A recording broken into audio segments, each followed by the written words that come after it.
আইছি এই দেখো ঈদের বাজার। দেখো এটা হচ্ছে ঈদের বাজার। তোমার ঈদের বাজার জন্য ওই বাজার দিয়ে ঈদের বাজার হয়ে যাবে। আর তুমি যদি একটু মাংস কিনতে পারো তাহলে তোমার জন্য ঈদের একটু সুবিধা হয় নাকি। গোশ কিনতে পারো, ওখানে সব রকম জিনিসপত্র, চাল, আলু সব আছে। সির বয়স কত? ও তো ও কিছু করতে পারে না, তোমার জন্য ঈদের বাজার নিয়ে আইছি।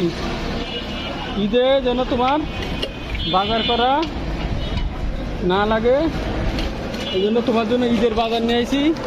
এই দেখো ঈদের বাজার। দেখো এটা হচ্ছে ঈদের বাজার। তোমার ঈদের বাজার জন্য ওই বাজার দিয়ে ঈদের বাজার হয়ে যাবে। আর তুমি যদি একটু মাংস কিনতে পারো তাহলে তোমার জন্য ঈদের একটু সুবিধা হয় নাকি। গোশ কিনতে পারো, ওখানে সব রকম জিনিসপত্র, চাল, আলু সব আছে, ঠিক আছে। আর ওই 500 টাকা দিয়ে তুমি ঈদের গোশ কিনবা।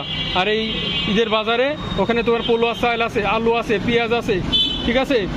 তারপর মশলা আছে, আদা আছে, ওর ভিতরে আছে তেল আছে, দিয়ে তুমি ঈদটা ভালোভাবে কাটাও, ঠিক আছে। আল্লাহ হাফেজ, আসসালামু আলাইকুম।